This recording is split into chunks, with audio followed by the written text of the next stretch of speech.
Hola compañeros, ya muchos me conocen, pero para los que no, mi nombre es Ana y me da muchísimo gusto que hayan pasado a ver la siguiente cápsula. En este caso, yo les hablaré también de uno de los países más importantes de América Latina, como lo es Guatemala, desde 1930 hasta 1990. Y trataremos de abordar los temas más importantes que nos marca la lectura, como son los aspectos económico, político y social. Les mando un fuerte saludo, compañeros. Cuídense mucho. Sobre todo, síganse cuidando de esta gran enfermedad que estamos combatiendo. Sigan las medidas necesarias y ya pronto nos veremos en nuestra queridísima UAM. Ya muchos la extrañamos, pero pronto nos veremos allá. Así es que los invito a que pasen a ver la siguiente cápsula. Cuídense mucho. Bye. Guatemala para este periodo de 1930 se convertirá en uno de los países más pobres pero más poblados de América Central. Las producciones más importantes para este país será el plátano y también lo será el café. Serán los sustentos para la producción económica de este país. Jorge Ubico, de 1931 a 1944. Para 1931 la situación económica era muy difícil. El objetivo principal de Ubico fue crear las condiciones para el aumento de la producción nacional. Guatemala contaba con un sistema vial limitado que tenía al país aislado de la capital y del sistema político. No contaba con recursos suficientes para implantar sistemas sanitarios. Consideraba que solo mediante la expansión económica podía mejorarse las condiciones de vida de los guatemaltecos y esperaba que sus esfuerzos para fomentar la exportación, por un lado, favorecían a los terratenientes más que a otros sectores. Una de sus formas de pensar fue el orden y la estabilidad pública, constituían una condición indispensable para el desarrollo económico.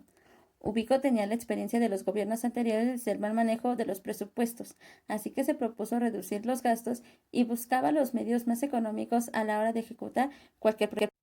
Para la construcción de carreteras se empleó trabajo forzado de indígenas que eran vigilados por el Departamento Militar de Diseño y Construcción de Carreteras y reclutados a la fuerza mediante la ley de vacancia. La retórica moralista de Ubico le sirvió como estrategia para asegurarse desde un principio de una obediencia incondicionada de la ciudadanía que después se transformó en un instrumento de represión. De hecho, también muchos autores mencionan que Ubico tuvo mucha influencia de los Estados Unidos para que él llegara al poder en Guatemala. En 1944, en plena Segunda Guerra Mundial, el poder de Estados Unidos cada vez era más fuerte. Por eso se desataron manifestaciones de médicos y estudiantes en Guatemala, inspirados en el país vecino que es El Salvador, y piden la caída de Jorge Ubico, y él deja el poder en 1944 en manos de Federico Ponce, donde él se comprometió a convocar una asamblea constitucional para crear una vida democrática. El problema es que él no había trascendido más de lo que había prometido, por lo que se generó un movimiento por parte de Francisco Arana y Jacobo Arbenz. Este personaje será clave para el ejército y para 1945 empieza lo que se le conoce como la Primavera Guatemalteca. Primavera Guatemalteca.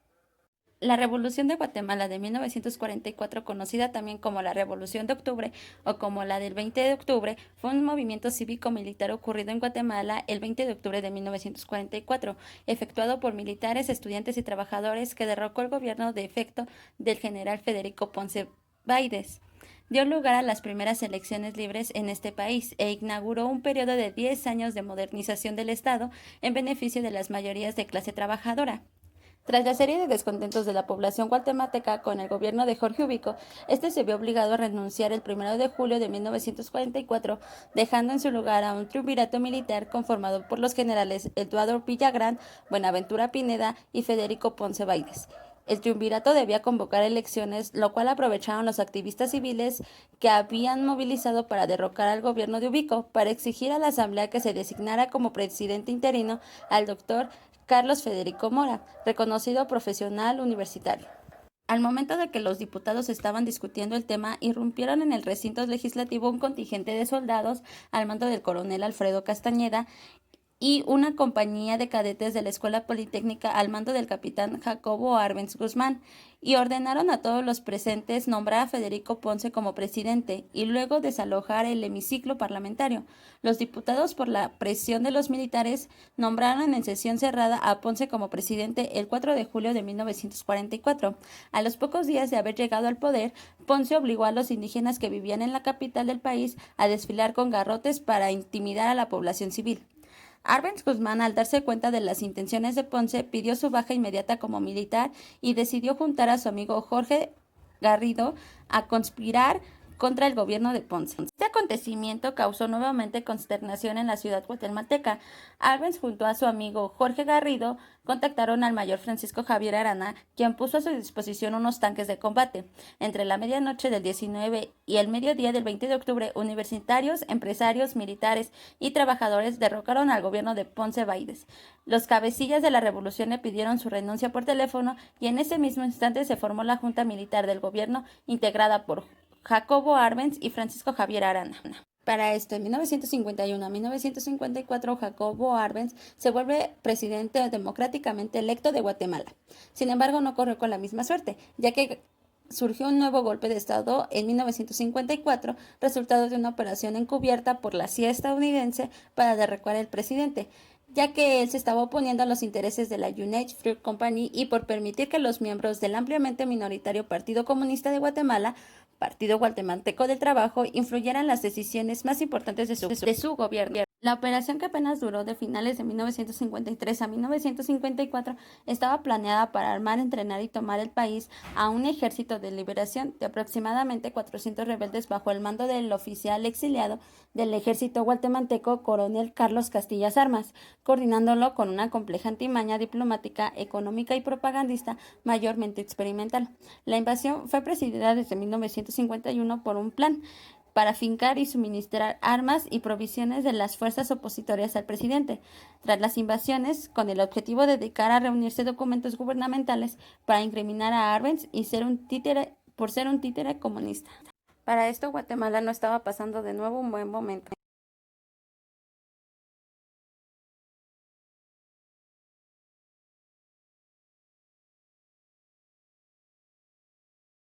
Carlos Castillo Armas, 1954-1957.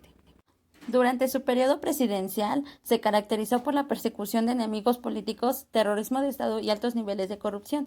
Se estima que durante su periodo presidencial se ejecutaron crímenes de lesa humanidad. Debido a la ayuda de la CIA, la mayoría de archivos fueron eliminados. El nuevo gobierno acordó la fusión del Ejército Nacional de Guatemala con el invasor Ejército de Liberación, lo cual provocó la indignación dentro de la institución armada, quien fue acusada por la sociedad civil de ser traidora y cobarde. Manuel Idegoras Fuentes. Entre el 11 y el 12 de noviembre de 1960, un grupo de jóvenes oficiales, suboficiales y soldados del Ejército Nacional de Guatemala se concentraron en la ciudad de Guatemala con el fin de derrocar el gobierno de Idegoras Fuentes, fundamentándose por la difícil situación de las unidades militares en cuanto al maltrato y soporte logístico deficiente y por la corrupción de los malos manejos del gobierno. La crisis política continuó y el gobierno abrió muchos flancos, iniciándose así la lucha guerrillera en Guatemala. En 1963, Idegoras Fuentes fue derrocado por su ministro de Defensa. Idegoras Fuentes fue entonces expulsado del país a Panamá, siendo uno de los presidentes de Guatemala más longevos. Julio Méndez Montenegro aprendió algunas tímidas reformas sociales e hizo gestos de buena voluntad hacia la guerrilla campesina, pero tales movimientos fueron sistemáticamente torpeados por las acciones terroristas de la extrema derecha. Carlos Arana Osorio, 1970-1974. Arana Osorio asumió la jefatura del gobierno con el apoyo de una coalición de partidos políticos de ultraderecha, los cuales se caracterizaron por su ferviente espíritu anticomunista. Fue el primero de la serie de militares que dominarían la política guatemalteca en la década de los 70s y 80s, y quien diría que él impulsó la inicial guerra contra insurgente en Guatemala. Durante su gobierno proliferaron los grupos paramilitares de extrema derecha, iniciándose un clima de mucha inseguridad y violencia. Grupos tales como el Ejército Secreto Anticomunista empezaron a cometer todo tipo de acciones en contra de cualquier persona considerada como sospechosa. En 1972 surge el Ejército Guerrillero de los Pobres, el cual contaba con apoyo de grupos católicos comprometidos con los pobres afines a la teología de la liberación. Vinicio Cerezo, 1986-1991, fue el primer civil democráticamente electo después de 30 años de gobierno autoritarios, fraudulentos y represivos. Su administración logró instaurar la democracia y la institucionalidad aún vigente en Guatemala, contribuyendo a una considerable modernización del país. Logró reactivar la economía con una visión futurista, estableció todo el sistema en áreas protegidas en un esquema de desarrollo sostenible, también es creador de la Reserva de la Biosfera Maya. Propició el reconocimiento e inclusión de los pueblos originarios del país. Los cambios y transformaciones en pro del bien común que su gobierno impulsó provocaron la oposición de diversos grupos empresariales y militares que se involucraron en intentos de golpe de Estado. El gobierno resistió. Es creador, promotor y uno de los firmantes de los acuerdos de paz en Centroamérica, los cuales permitieron alcanzar la paz en la región, la institucionalización democrática y el impulso político reciente a la integración regional en Centroamérica. Su liderazgo y congruencia a lo largo de su vida le han valido ser llamado por muchos el embajador de Centroamérica. El trabajo del gobierno del presidente Cerezo se concentró principalmente en el ámbito político, económico, social e internacional. Esto hace que Guatemala vuelva a tener la democracia que siempre se había buscado. Bueno, compañeros, espero les haya gustado muchísimo mi cápsula. Nos estaremos viendo pronto. Cuídense mucho y les mando un fuerte saludo. Hasta luego.